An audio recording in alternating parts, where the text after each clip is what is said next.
sa Wikipediang Tagalog, ang paghahari-harian o pagmamaton na sa English ay kung tawagin ay bullying ay isang uring pang-aapi o panunupin na isa ring uring ugaling mapanalakay, agresyon na kinakikitaan ng paggamit ng dahas, pamimilit o pamimiwersa o koersyon upang maapektuhan ang ibang tao, marahil dahil sa lahi, relihiyon, kasarian, sexualidad o kakayahan.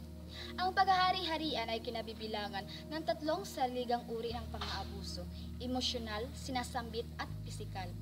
Ipinakita sa pag-aaral sa Britanya na sa mga kabataan na inuulat ng video na pagkamatay, mahigit 40% ang sinasabing may kinalaman sa pambubuli. Ayon sa ulat ng The Philippine Star, ang Department of Education o DepEd ay nakapagtala ng 1,700 kaso ng pang-aabuso sa mga kabataan at pambubuli noong school year 2013-2014 pagkatapos may pasa ang Republic Act 1067 o ang Anti-Bullying Act noong isang taon. Ang documentary film na ito ay kwento ng isang estudyante na naging biktima ng pambubuli. Unang pasok ko pala sa paralang ito, may pumilit sa akin na sumali sa gang nila. Hindi ako pumayag kaya binuri nila ako.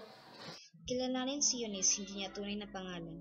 Nawalan siya ng gana na mag-aral dahil siya ay isang biktima ng pambubuli ng kanyang mga kaeskwela. Siya ay pinipilit na sumali sa isang gang at dahil hindi siya pumayag, siya ay sinasaktan ng mga ito. Ang gawin natin ito? Papasalin natin sa gang natin. Sige ako naman.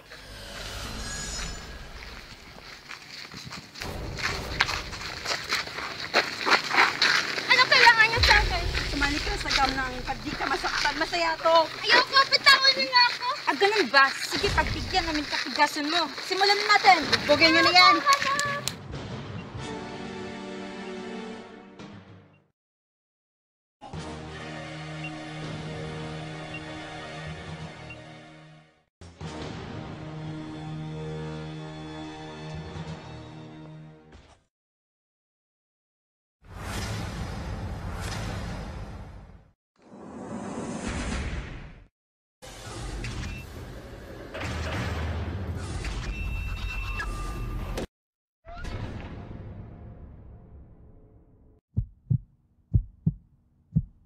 Dahil dito, naisipan niya na magpakamatay upang wakasan ang kanyang paghihirap. Ngunit dahil sa tulong ng kanyang matalik na kaibigan na si Rose, napigilan ang tangka niyang pagpapakamatay. Wag mong gawin yan. Alam mo, hindi magandang solusyon na magpakamatay. Huwag kang gumaya sa kuya ko na binubuli din. Hindi niya sinasabi sa amin ang kanyang mga problema at siya ay nagpakamatay. Nalulungkot ko ang nangyari sa iyong kapatid na hindi ko na talaga kaya. Hindi ko na kaya ang pambubuli nila. Alam natin na ang pambubuli ay nagbibigay sa atin ng sakit at nararamdaman natin ngayon na wala tayong kakampi. Ngunit nandiyan ang Diyos. Nandiyan siya parati sa ating tabi. Sumusubaybay sa lahat ng ating ginagawa. Huwag kang mag-alala, nandito lang ako para sa iyo. Salamat, Rose. Lang anuhan. Ay yung palagay, bakit po ba may nambubuli? Sila mismo ay biktima ng pambubuli. Gusto kasi nilang ipadama ang kanilang naramdaman nung sila ay binubuli. Umaasta silang superior para itago ang kanilang insecurities. Parang self-denial na sila ay nasasaktan at nanghihina. Hindi sila magandang halimbawa dahil ito ay sumasalamin kung paano sila tinatrato ng kanilang mga magulang, ng buong pamilya nila.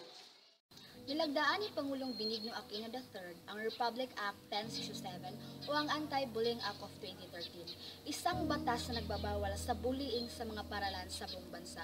Sa ilalim ng nasabing batas, ang lahat ng paralan sa elementarya at sekundarya ay kinakailangang gumawa ng pulisiya laban sa bullying sa kani-kanilang institusyon. Sa tulong ni Rose, naipalapit niya sa Diyos si Eunice na naging sandalan niya sa kanyang mapait na karanasan sa kamay ng mga bully.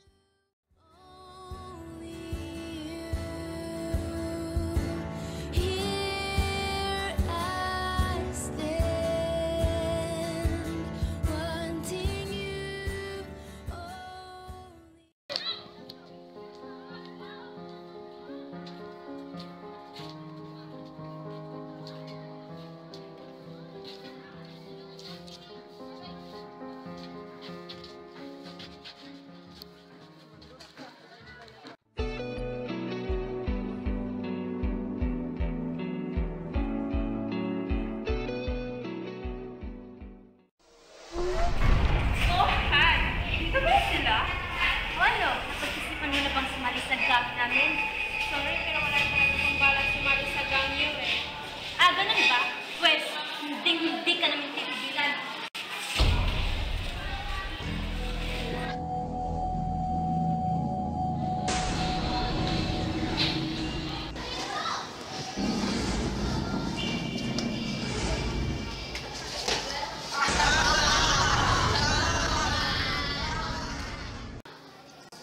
Binabasahan ni Rose si Eunice ng Biblia upang palakasin ang loob nito. Nag-iisa ka yata. Bakit malungkot ka?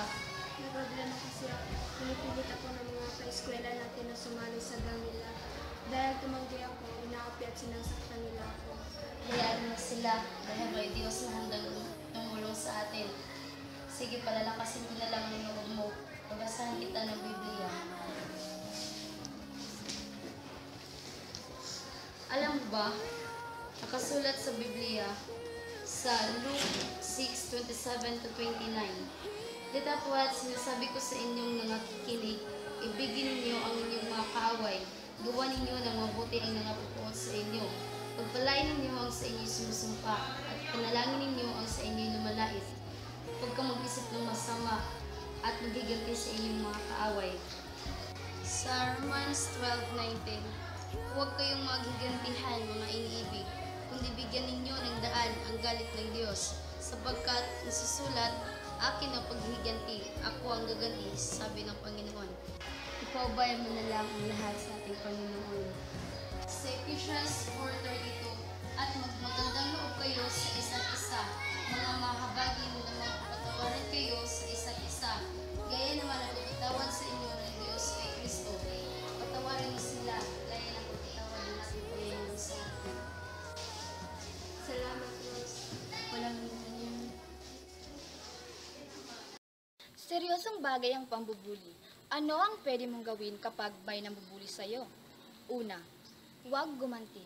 Hindi maayos ang problema kung gaganti ka, lalala lang iyon. Sinasabi ng Biblia, huwag gumanti kanino man ng masama para sa masama. Roma chapter 12 verse 17 at Kawikaan chapter 24 verse 19. Pangalawa, huwag lumapit sa mga bully. Hanggat posible, iwasan ang mga bully at ang sitwasyon kung saan pwede kang mabuli. Kawikaan chapter 22 verse 3. Pangatlo, sumagot sa paraang di inaasahan ng mga bully. Sinasabi ng Biblia, ang sagot kapag mahinahon ay pumapawi ng pangangalit. Kawikaan chapter 15 verse 1. Pang-apat, magpatawa. Kung tinutukso ka ng isang bully na isang mataba, pwedeng magkibit balikat ka lang at magsabing, siguro nga, kailangan ko nang magpapayat. At ang panglima, magsumbong. Huwag matakot na magsumbong sa kinaukulan o sa iyong guro. Ayon sa isang survey, mahigit kalahati ng nabubuli online ay hindi nagre-report nito. Siguro dahil sa hiya, lalo na para sa mga lalaki, o takot na gantihan sila. Pero tandaan, gusto ng mga bully na hindi sila isinusumbong. Tayo magtulungan, sugpuin ang pangbubuli.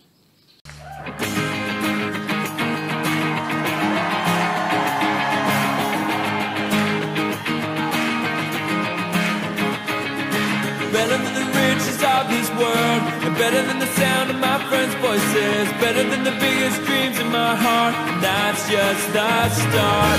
Better than getting what I say I need, and better than living the life that I want to, better than the love anyone could give. Your love is